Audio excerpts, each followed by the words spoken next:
Sejam muito bem-vindos ao Fura Pauta. Eu sou Rafaela Menezes, CEO e diretora criativa aqui da Sacra, e hoje a gente tem um convidado muito especial para uma conversa de alto nível. Ele é chefe e empreendedor e tem um propósito muito claro: descomplicar a gastronomia e mostrar que cozinhar é para todo mundo. Seja muito bem-vindo, chefe Edu Arnas. Muito obrigado, estou muito feliz de estar aqui com vocês. É um prazer enorme estar aqui e fazer parte desse projeto. Edu, para a gente começar a conversar, eu queria entender quem é o Edu, como você chegou aqui, conta um pouquinho da sua trajetória, da sua história. Conta um pouco pra gente. Quem é o Edu é um complexo muito grande.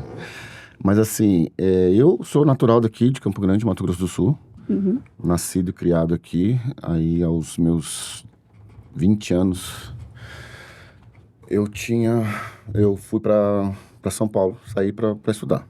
Uhum. Na verdade, não saí antes por questões preconceituosas vinda do meu pai. Mas lógico, meu pai é militar, né? Carreira militar, a vida inteira militar. E quando eu fiz a gastronomia, na época não tinha esse glamour que tem hoje, né? Então, foi mais difícil. Aí eu comecei a fazer engenharia, para depois eu realmente firmar naquilo que eu queria. Falei, não, é isso que eu quero, eu vou correr atrás e doa quem doer. E aí eu fui para São Paulo estudar. Estudei, ralei bastante, aconteceram muitas coisas. Terminei a faculdade, comecei a fazer estágio. Foi aonde que o meu antigo chefe falou, Edu, você é muito bom, só que você tem que sair fora daqui, você tem que pegar bagagem. Falei, eu vou pegar bagagem aonde? Moleque, eu falei, eu vou fazer o quê? Eu não sei aonde que eu vou, o que que eu tenho que fazer, com quem que eu tenho que ir. Ele falou, não, você tem que ir embora daqui do país, você tem que ir pra fora. Eu falei, você tá louco? Uhum. Como é que eu vou embora do país assim, do nada, sem eira nem beira? Eu tinha acabado de sair da faculdade, sabe, fazendo estágio ainda, muita coisa, muita água para passar debaixo da ponte ainda, sem estrutura nenhuma. Eu falei, não, vamos dar um jeito. E aí, primeira coisa que todo chefe ou todo cozinheiro fala, vou para fora do país. Qual que é o berço da gastronomia? França, eu vou para França, né? Uhum. Então eu falei assim, não, eu quero ir para França, eu quero ir para Paris e tal. Só que aí ele falou, não, eu tenho um amigo, ele tem um restaurante lá em Madrid e ele tá com portas abertas para você. Eu falei, cara, Madrid, Espanha, tá, vou. E fui. Só que eu fui com aquele peito cheio, gastrólogo, formado. Meu chefe falou que eu era muito bom, essa coisa aqui. E eu acho que eu acho que esse processo natural que todo chefe tem e acontece é que você acaba se achando importante demais. Uhum. Entendeu? E hoje eu falo que foi a minha melhor escola, foi minha pós-graduação, meu mestrado, meu doutorado, foi ter ido para fora, ter trabalhado fora, porque ali eu vi que o negócio é mais embaixo. Como eu falei, eu gosto de dizer, eu estava com um canudo na mão de gastrólogo, comecei lavando prato no restaurante, lá fora. Uma construção mesmo ali, né? E aquilo foi uma construção, assim, tanto de carreira como pessoal mesmo. Tipo, ego, sabe? De você engolir o orgulho e colocar na cabeça e falar, cara, tem algum propósito aqui nisso. Sim. Né? Tem alguma coisa nisso e eu vou agarrar, eu já tô aqui mesmo, eu vou agarrar com unhas e dentes. E eu fiz isso. Passei bastante tempo ralando. Eu tenho uma história que eu conto, acho que eu nunca contei para as meninas, que eu tive um chefe que ele era francês. E a escola gastronômica francesa é muito rígida. Na verdade, a gastronomia em si, a hierarquia da cozinha nasceu através do militarismo, né? Então, existe muito a hierarquia bem definida dentro de uma cozinha. E ainda existe. E é muito bem respeitada e colaborativa, porque senão realmente não funciona. Uma cozinha sem uma hierarquia bem definida não funciona. Uhum. Tá? Então, aí tinha esse chefe francês que eu fui trabalhar nesse restaurante, já como cozinheiro. Eu nunca cheguei a ser chefe na Espanha, tá? Porque ali não tive espaço para isso. Ali a Europa é um pouco restrita com relação a estrangeiro Uhum. trabalho, então eu nunca cheguei a ser chefe. Lá é muito escalonado, por exemplo, eu trabalhei em restaurante Michelin, que é o A Barra, e ele tem vários cargos: auxiliar, 1, 2, 3, cozinheiro, 1, 2, 3, aí tem sous-chefe, 1, 2, e tem o chefe.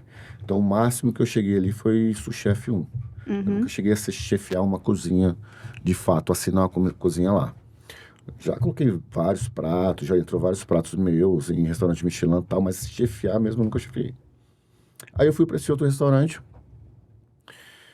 e, como uma forma de eles de saber se você realmente é casca grossa, então eles acabam te pegando algumas peças e tal. E eu, por mais com o conhecimento que eu tinha, saber as coisas que eu sabia, ele tinha um prato que ele tinha um molho com pimenta dedo de moça. Uhum. E ele pediu para mim abrir um saco de pimenta dedo de moça sem semente para fazer esse molho. Eu falei, ok. Tecnicamente, o que a gente faz? Abre, pega, tira com a faca, vai tirando. Ele falou assim, não use faca, não, tem que ser com as mãos. Fui, peguei uma luva, falei assim, não, você tem que ter contato com o alimento. E veio toda com aquela coisa, um contato com o alimento, porque a mão do cozinheiro é a extensão do cérebro, você passa. E assim, no consciente eu sabia que ele estava fazendo estava falando um monte de bobeira ali com Aham. relação à pimenta em si. Eu falei, tá, eu vou. E comecei, abria a pimenta e tirava com o dedo assim, aquela semente. Abria, tirava, abria, tirava. Eu passei uma semana com a mão inchada, com febre, e trabalhando. E trabalhando. Aí depois ele veio falar pra mim que ele fez isso só pra saber se eu era casca grossa ou não, porque todo mundo tava falando que eu era bom, eu queria saber se eu era bom mesmo, realmente, ou se eu era cozinheiro de beira de esquina. Então são coisas, são situações que acontecem no decorrer da jornada que é surreal. Uhum. E cozinha, realmente, cozinha é um ambiente que só fica quem realmente é apaixonado pela história, pelo projeto em si. Porque se você entrar lá e falar, não, vou trabalhar na cozinha porque eu preciso de trabalhar, você não fica. Uhum. Você não fica.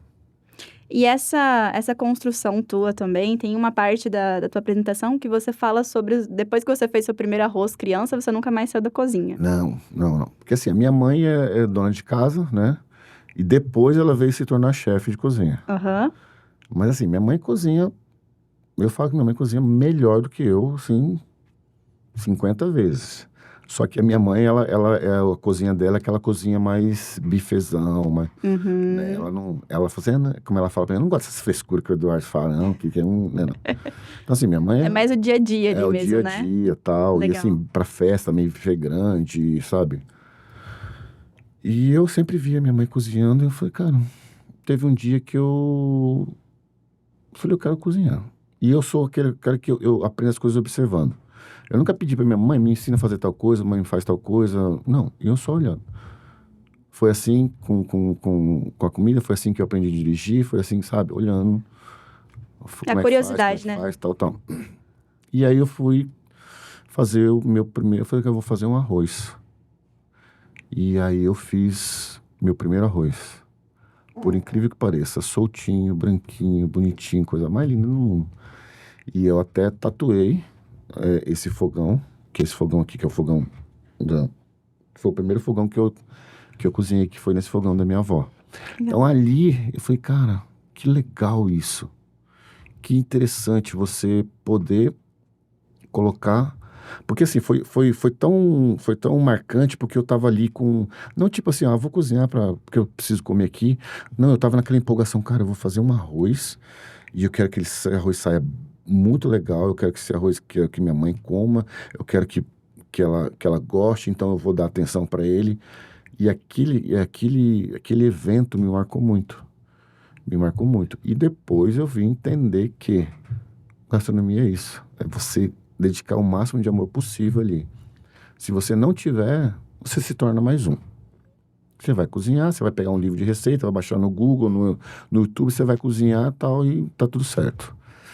Mas aí, para você passar para um outro patamar, você precisa ter clareza do que você sente e amar aquilo que você faz. Porque senão, não acontece. E depois dessa volta, você volta para o Brasil, e aí como que você desenvolve, continua trazendo o que você aprendeu de fora aqui para o Brasil? Como que foi essa transição? Eu recebi um convite, eu estava num congresso em Paris, e aí nesse congresso tinha uns 8 brasileiros só, né? E tinha um chefe daqui do Brasil, que era lá do norte, que estava lá e a gente conversou, tal, fizemos uma amizade ali, e acabou, cada um foi pro seu canto. E eu já estava querendo voltar pro Brasil, só que eu não tinha achado o motivo ainda certo para me voltar pro Brasil. Uhum. E aí passa um mês mais ou menos, ele me liga, Du, preciso falar com você. Eu falei, pode falar, meu irmão. Eu falei, não, daqui umas 2 semanas eu vou estar aí na Espanha, que eu tô de férias, eu quero falar com você pessoalmente. Eu falei, tá bom. Ele falou assim, ó, tô com um projeto assim, assim, assado, e eu quero pegar a culinária, as técnicas mediterrâneas e aplicar com os produtos amazônicos, lá em Belém. Eu falei, você tá doido? Como que faz essa mistura, Não assim? tem Não como. tem Não como. tem como, porque assim, a gastronomia mediterrânea ela é muito específica. Uhum. Você pode usar, assim, algumas técnicas rasas. Ele falou, não, tá aqui, ele mostrou um projeto, tal, tal. Eu falei, tá. Eu já tava, tipo assim, arrumando a mala pra vir embora, mas... Tá, mas e se não der certo? Ele falou, não, faz o seguinte, Edu, pensa. Você me fala, se você... Aí a gente faz o que você quer, a gente vai pra lá, a gente começa a aplicar no meu restaurante, der certo, der aceitação, a gente abre um restaurante e você entra como meu sócio. Falei, tá, mas se não der certo, e aí? Falei, não, aí você fica chefiando no restaurante. Falei, tá bom. Uhum. Então, aí foi o start que eu voltei. E assim, foi um desafio muito grande. Muito, muito, muito grande mesmo, porque eu tive que, nesse meio do caminho aí, intervir justamente nessa técnica mediterrânea, porque não casava com muita coisa com os produtos do norte. Não fazia muito sentido, porque os produtos do norte são muito, muito específicos, muito característicos, muito enraizados. Mas, de uma certa forma, a gente trabalhando, a gente testando, a gente também reinventando algumas coisas, deu certo. Uhum. Deu muito certo. Você acha que nesse processo aí de pegar esses ingredientes, né, de culinárias distintas, diferentes, e trazer e montar pratos próprios, foi um processo muito criativo também, né? Usou muito da criatividade de vocês, do repertório dos dois, eu imagino. Foi justamente aí que eu me deparei que eu não era um chefe especializado em gastronomia mediterrânea. Foi aí onde foi o start que eu descobri que eu era um chefe especializado em gastronomia contemporânea. Qual que é a diferença entre um e Isso, a outro? Mediterrânea é um nicho bem específico, que é a culinária ali do Mediterrâneo mesmo, né? Itália, Espanha, tal, sobe até o Oriente Médio ali. Então, assim, tem muita coisa específica dali. Gastronomia contemporânea, ela é uma gastronomia que ela surgiu, foi mais ou menos ali na década de 70, porque era a cozinha tradicional, mundial, aquela cozinha padronizada, com muito carregada, muito tempero, muito molho forte, muito ingrediente num prato. E aí houve um evento, assim, aí teve um chefe que a gente costuma falar que ele é o precursor da gastronomia contemporânea, que é o Paul Bocuse, que é lá da França, que ele justamente foi na contramão. Eu falei assim, não, eu vou fazer diferente. Eu vou pegar esse mesmo prato e vou fazer ele de uma forma diferente. Até então ninguém tinha feito isso, porque era um absurdo, até então, você pegar um prato renomado, já construído, bem construído, aceito, e você mudar ele. Não existia isso. E ele arrebentou, simplesmente ele... Lógico, a base de muita crítica, muita relutância dos outros chefes, dos restaurantes, da comunidade culinária em si, muita pressão, mas deu muito certo. Foi aí que foi conhecido como, historicamente, a Nouvelle Cuisine, ou seja, a nova cozinha. A partir daí surgiu a cozinha contemporânea.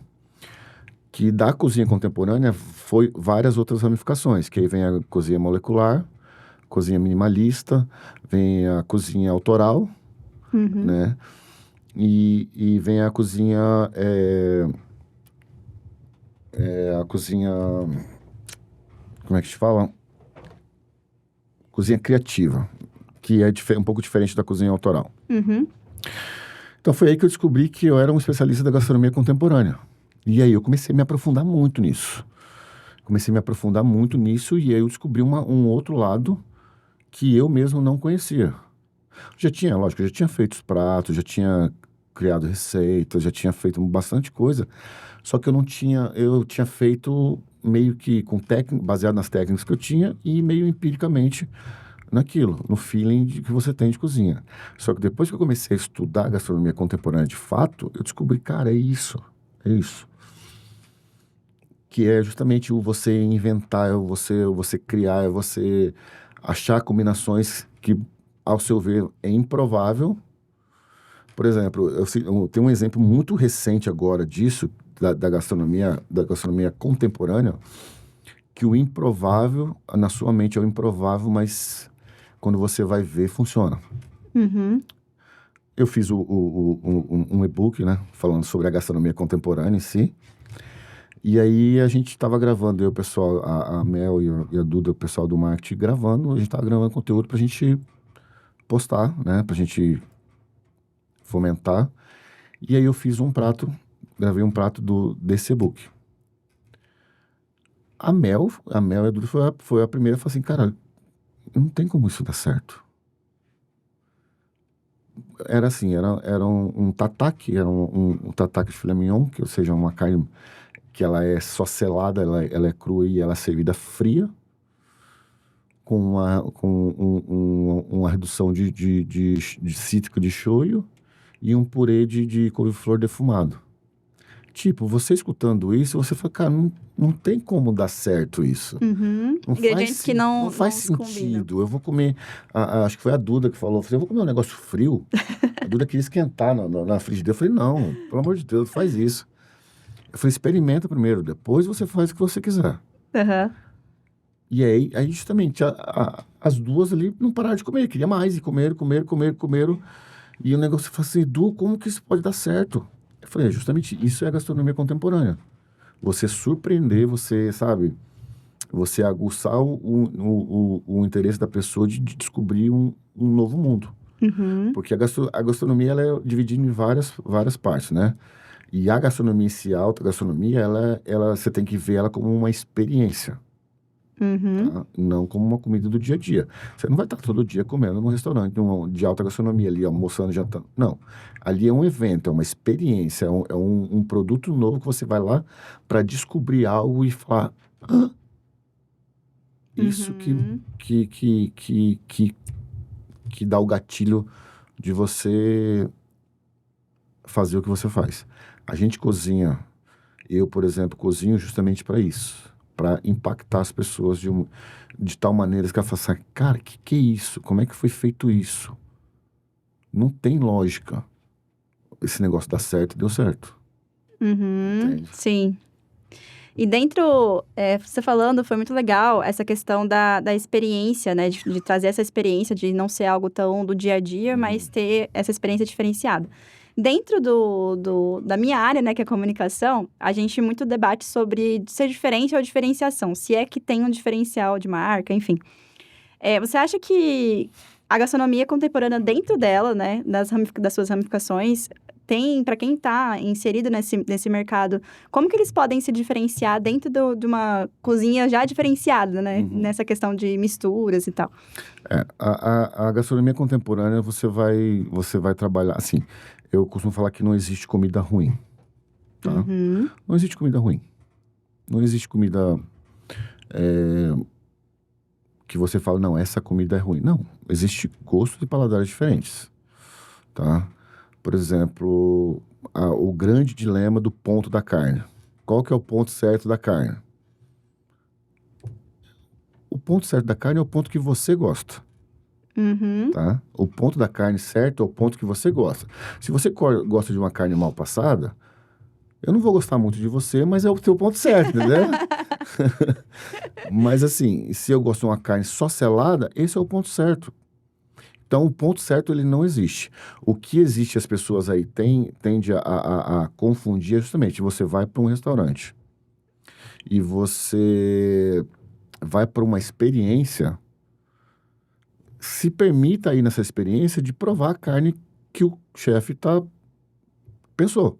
Ou seja, é uma construção dentro de um prato que funciona daquela maneira. Sim. Se você pegar, que nem no prato que eu falei atrás, se você pegar aquilo lá e você passar a carne, você não vai ter mais a experiência que eu queria que você sentisse. Entendeu? Então, você tem que ir para um restaurante de alta gastronomia e se permitir a sentir e tentar entender qual que é o que o chefe está querendo conversar com você, tá?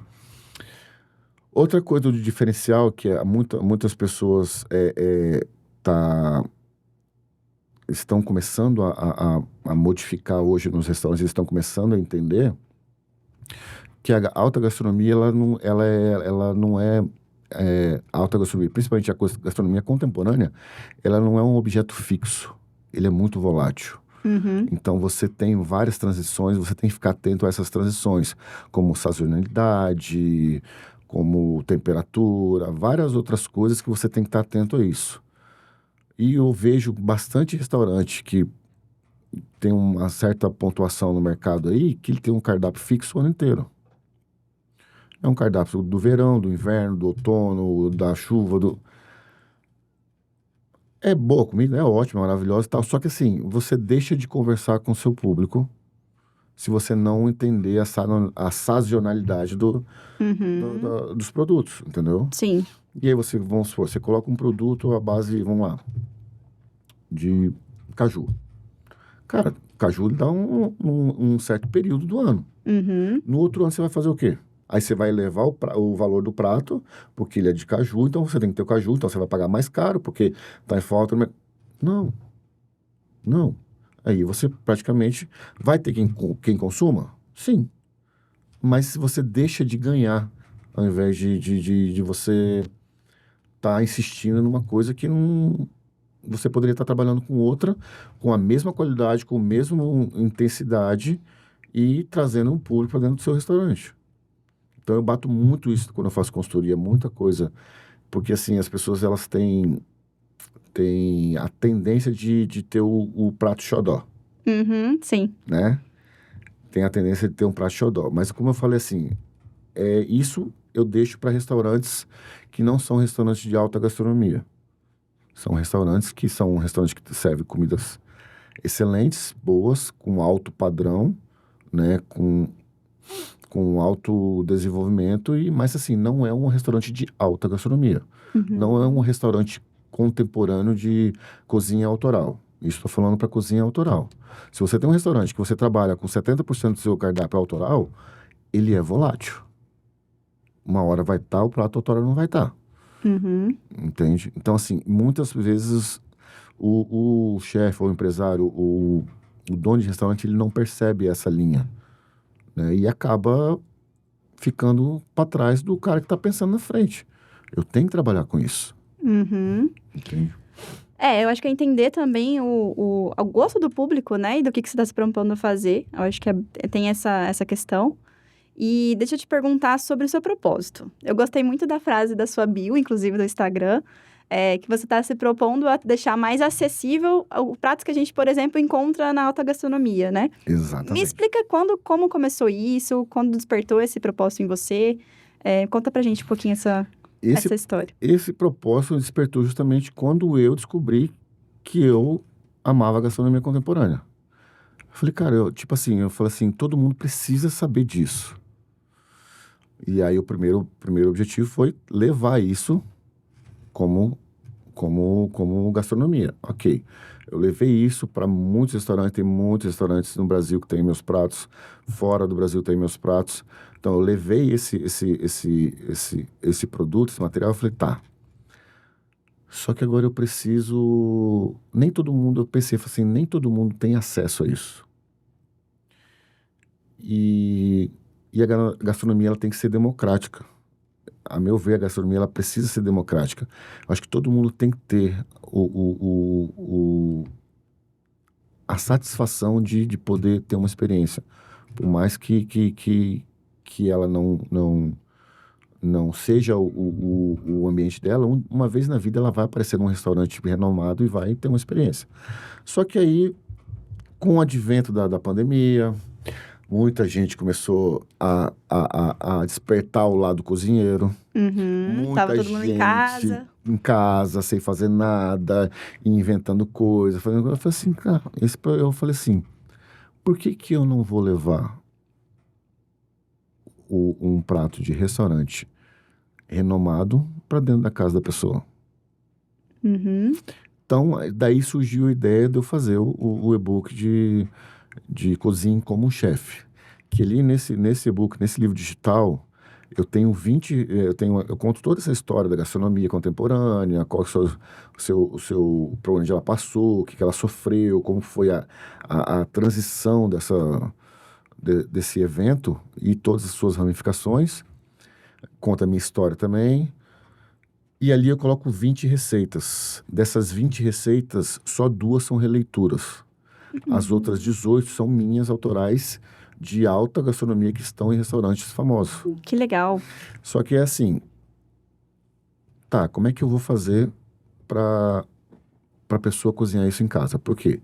Aí você pensa, tá, Edu, mas é injusto. Você tá numa cozinha que tem um aparato gigantesco, com termocirculador, com sifão, sabe, fornos de alta qualidade, com pressão, muita coisa, para você chegar nesse resultado. Ou seja, é muito mais fácil para mim e você não vai conseguir fazer isso na sua casa. Uhum. Então, o que eu peguei? Eu peguei os elementos e comecei a fazer as experiências, os testes de fazer tudo isso que está no prato, sem eu precisar ter uma cozinha... Profissional, Uma cozinha assim, profissional. Né? Sim. Então, por exemplo, espuma. Espuma você faz com sifão, gás de nitrogênio e tal. Tá, mas o dono de casa não tem um sifão. Como é que ela vai fazer espuma? Então, eu vou lá e ensino como que ela faz uma espuma sem precisar disso. Só no fouetzinho, no bowl e tal. Então, eu ensino ela a fazer essa espuma. Ah, como é que ela vai transformar, vai fazer defumação, sendo que ela não tem o aparato certo para fazer defumação? Eu ensinei, inclusive nesse vídeo eu ensinei como é que faz uma defumação. Simples, fácil, rápido. Ah, como é que eu vou fazer como é que eu vou fazer uma carne que é no sous vide em baixa temperatura, sendo que eu não tenho um termocirculador? Aí eu ensino a pessoa como fazer isso. Então eu peguei todos esses meus pratos autorais, não quis mexer em pratos de outros, peguei os meus. Falei, não, eu vou desconstruir os meus. Por isso que é desconstruindo a gastronomia. Então eu desconstruí o meu, falei assim, ó, toma aqui, você pode fazer. E hoje, se você pegar esse e-book, você ler lá e você seguir passo a passo a receita, você faz exatamente a receita que eu faço. Que legal. Entendeu? Então eu quis levar isso para a pessoa, para ela ter essa experiência de fazer assim, cara, ela se sentir um chefe, sabe, dela querer mostrar para as pessoas, dela querer impressionar as pessoas. Eu até postei esses dias falando sobre o amor, sobre a gastronomia, que eu acho que não tem melhor forma de você demonstrar amor para alguém, seja pai, mãe, filho, namorado, tal, do que você doar o seu tempo para essa pessoa. A gente vive num mundo louco e você parar, doar o seu tempo para essa pessoa e despejar todo o amor dentro de uma panela e servir para essa pessoa, para mim eu acho que não tem ato que fale mais de amor do que isso. Entendeu? Então é exatamente isso que eu quis transmitir através desse book. E eu acho que eu consegui, né, menino? Eu acho. Nossa, muito legal. Enquanto você estava falando, eu sou muito de criar storytelling narrativa, né? E aí você foi falando dessa questão de como eu trago isso para dona de casa, e eu puxei a história da tua mãe. Eu acho que, querendo ou não, ela tá ligada a isso também, Sim, né? com certeza, totalmente. Eu acho muito bacana quando tem esse contexto, né? Que você viu a cozinha da sua mãe e você também quis trazer para ela. Talvez ela seja a persona do seu produto, inclusive, sim, né? Sim. Muito legal, achei muito sensacional essa parte. É difícil, eu tava falando, quis trazer esse tema principal como propósito, porque dentro de posicionamento, a gente tem que ter um propósito em comum para saber onde a gente quer chegar, né? Principalmente. E muitas pessoas têm é difícil encontrar esse propósito. Para você, esse propósito, ele veio de uma forma fácil, acessível ou não? Foi, tipo, um processo também de você entender isso? Não, foi um processo de maturação, de maduração também muito, muito difícil e penoso. Porque, assim, a pandemia, ela estragou com muita gente, né? E o nosso setor foi, eu acho que um dos mais, se não o mais afetado nesse rolê todo. Porque a gente foi o primeiro a fechar e o último a abrir, Sim. né? E nesse meio termo aí, eu abri restaurante 5 meses antes de fechar tudo no país. Então eu acabei quebrando, quando muita gente quebrou. Foi aí onde que eu voltei para Campo Grande, né? Porque meu propósito era voltar para a Europa. Eu falei, não, cara, eu vou para a Europa, vou recomeçar, vou... Só que ao mesmo tempo, assim, foi um estalo que me deu que, tipo assim, Deus falando comigo assim, cara, você passou aí 17, 18 anos da tua vida correndo igual um louco. Longe de família, atrás de sucesso, de conquistar as coisas. Ok, válido, mas pra quê? Sendo que o principal, o importante, o que realmente vale a pena, não tá aí. E aí eu falei, cara, é isso. Aí eu voltei pra cá. Assim, eu sou muito grato que eu tenho bastante amigos, tá? E bastante amigos me ajudaram aqui, me ajudaram a construir o meu nome aqui também, porque assim, por mais que eu seja de Campo Grande, o meu nome ele tá espalhado para fora. Sim, Pra para fora, construir aqui também é para difícil. fora, para fora do país, para fora do estado aqui em si. Então eu tive que fazer uma reconstrução, uma construção, na verdade, do meu nome aqui dentro. Então eu tive muita ajuda de muitos chefes, muitos amigos, empresários. E aí eu comecei a, devagarzinho, entendendo o processo. Nisso foi um processo também de autoconhecimento, qual que era, para onde que eu deveria ir, como que eu deveria ir, onde que eu queria. E aí foi onde eu descobri que eu não queria mais ter restaurante, eu não queria mais, sabe, ser um chefe nominal de um restaurante específico, tal, fixo. Porque eu falei, não, acho que está na hora de eu começar a buscar outros caminhos, buscar outras vertentes, porque a gastronomia, ela é muito ampla, ela é muito diversificada, e eu fui atrás do que estava faltando no mercado. Que era justamente o conhecimento, o treinamento, a ajudar vários empresários, vários profissionais da gastronomia a entender qual que é o seu negócio, qual que é o seu produto, e ajudar essas pessoas a desenvolver isso. Então eu comecei a fazer consultoria à torta direita. Tanto consultoria aqui, mas assim, como meu nome era mais forte fora, a maioria das consultorias fora, então eu vivia na estrada, viajando, fui construindo. Nisso eu fui amadurecendo a ideia do livro digital. E aí, então assim, o propósito, eu falei assim, cara, eu não quero ter mais restaurante, eu acho que não é não vou dizer que eu não vou ter, tá? Sim. Pode ser que eu tenha, mas assim, não é o meu propósito hoje e não é o meu objetivo por agora. Então, o meu objetivo agora é mais a instrução, é levar o conhecimento, é divulgar o conhecimento, é divulgar a gastronomia para as pessoas que não têm acesso a ela. Porque a gastronomia, por si só, ela é um clube muito fechado, tanto dos profissionais como de clientes, como de pessoas. Infelizmente, a nossa população não tem, mais da metade da população não tem acesso a bons restaurantes. Sim. Não tem acesso a boa comida. Seja por dinheiro, seja por tempo, seja por diversas coisas. Então, assim, essa é o meu objetivo agora. É levar a gastronomia para o máximo de pessoas possíveis, tá? E eu estou lançando um novo projeto agora, que é um outro projeto já falando para o pessoal que não tem tempo. Legal. Inclusive não tem nem nome esse projeto. Está no processo de criação do nome. Ele está pronto, só que não tem nome ainda. Aham. Geralmente a gente começa pelo nome, depois... Não. Sim. Minha mente acho que funciona inverso. Então, assim, que é justamente para esse público. Sua pessoa que trabalha o dia inteiro, tem um filho e trabalha fora, e marido, não sei o quê, e você não quer parar ali sabe, às vezes você tá cansado, por mais que você gosta, tal, mas você tá cansado, maçante, aquela coisa de você cozinhar todo dia, cozinhar bem, aí você acaba se furtando de delivery, de iFood, não sei o que e tal. Então, esse material é justamente para isso, para te mostrar que você com organização, com praticidade, você consegue fazer uma boa alimentação se você tiver um toquezinho a mais nessa disciplina. E você citou uma palavra desse grupo, do grupo fechado da gastronomia, que acho que engloba a minha segunda pergunta para você aqui da sequência. Eu queria entender, eu vejo com esse propósito de desmistificar e também deixar mais acessível a todos, um mercado que ele é muito exclusivo, né, que busca também a exclusividade, né, de pratos e de experiência.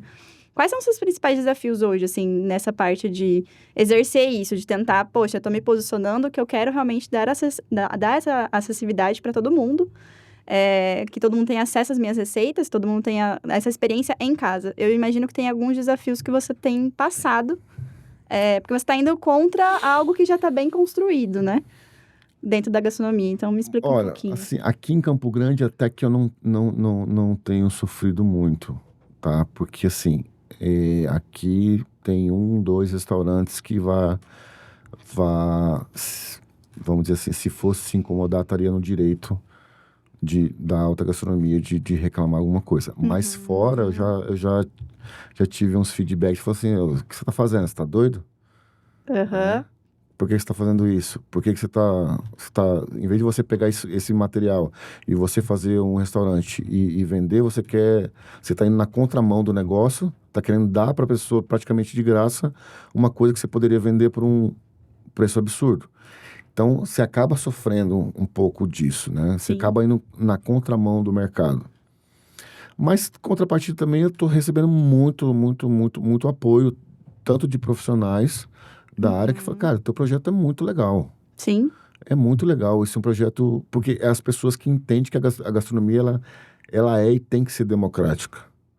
Né? A gastronomia não é... hoje, assim, as pessoas colocaram a gastronomia num patamar que muitas vezes ela não é muito fantasioso esse patamar, tá?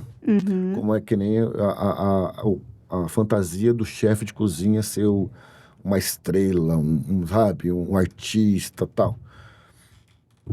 Eu tenho uma frase que eu até uso, que essa frase não é minha, e eu não sei de quem que é, mas eu gosto muito dessa frase, que fala que um chefe ele não é uma estrela. O chefe é um soldado treinado para servir, e servir com excelência. Então, assim, só que com o advento dos programas, né, de culinária, aquelas coisas, e levantar o chefe num patamar que muita gente foi nessa onda e acabou despencando ladeira abaixo. Sim. Mas também a maioria também entendeu que falou, não, isso aqui é uma coisa lúdica que está lá na televisão, porque o dia a dia de uma cozinha é totalmente diferente desse processo aí. Sim. Né? Então, assim... Eu tenho recebido bastante mais apoio do que negativo com relação a esse projeto. Muito legal. E o que você... Eu também entendo que gastronomia também é comunicação, porque comida comunica, né? O que você enxerga dentro do seu trabalho? O que os seus pratos hoje têm comunicado para o público? O que eu acho que não só hoje, mas como eu sempre quis que ele comunicasse, era justamente a experiência de você poder descobrir algo impensável. Como eu falei antes, uma coisa você olhar e falar assim, cara, não tem como dar certo. Né? E também o aconchego, o carinho, a satisfação de você sair feliz. Porque o papel da gastronomia, o papel do chefe de cozinha, o papel do artista em si, que eu considero hoje um chefe de cozinha de gastronomia autoral, um artista. É como você desenhar, pintar um quadro. Você tá com a tela branca ali, você tá com um prato, você tá com a panela aqui, você tem que... Criar, né? Vou criar alguma Literalmente coisa criar. aqui. Sim. Então, assim, basicamente é você fazer o quê? É você conceituar esse produto. O que eu quero levar para a pessoa? O que eu quero que a pessoa tenha como experiência? E uma coisa que está muito, muito, muito, muito aflorada hoje é o comfort food, né? Que é a gastronomia que leva uma pegada de sentimento, de lembrança, de recordações. Então, isso está tudo misturado dentro da gastronomia contemporânea. E, então, eu pego todas essas linhas que existe, o minimalismo, a molecular, o comfort food, o finger food e várias outras e transformo, pego toda a parte técnica daquilo e crio. As meninas, logo quando elas começaram a trabalhar comigo, o pessoal do marketing e tal, elas não entendiam, depois elas foram entender que realmente é assim, comigo particularmente. Eu tenho um grau de TDAH, mas eu não sou desses que fala que tem, não, eu tenho um laudo mesmo. Então. Sim. Diagnosticado. Diagnosticado. E eu descobri que eu tenho um hiperfoco. E o meu hiperfoco é gastronomia. Se eu sair, por exemplo, nesse primeiro livro, por mais que eu tivesse todo o conhecimento técnico possível, eu tive dificuldade de escrever ele, porque eu estava no meu quarto, estava em casa escrevendo. Sabe? E eu escrevia, olhava e falava, cara, mas isso não é eu. Apagava. Escrevi e não é eu, não é eu. Não. E, sabe, tinha muita coisa e não vinha. E eu falei, cara... Aí, nesse meio termo, estava escrevendo, eu entrava na cozinha para trabalhar, tal, virava uma chave, baixava um download, assim, de 1 tera de conhecimento de receita, de sabor, de coisa, assim. Eu falei, eu vou ter que trazer meu computador para dentro da cozinha. Então, assim, foi mais ou menos isso. Então, assim, eu tenho esse hiperfoco dentro da cozinha que eu não sei explicar. Eu não consigo te explicar como que é meu processo de criação. Sim. Eu não consigo te explicar, eu não consigo falar assim, ó, existe uma metodologia tal, eu não consigo. Eu não consigo. Se você me perguntar isso, ferrou. Eu não consigo. Muitas vezes, assim, eu tô fazendo um negócio aqui, aí eu penso num sabor tal, numa coisa tal, numa textura tal, e aí eu vou fazendo, e não anoto, tá? Tudo na cabeça. Tudo na cabeça. Não, eu tava fazendo, fiz tal prato.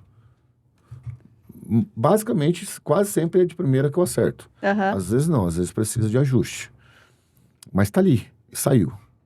É tipo que eu acho que nem, eu não sei, eu nunca compus uma música, mas acho que é meio que nem compor uma música.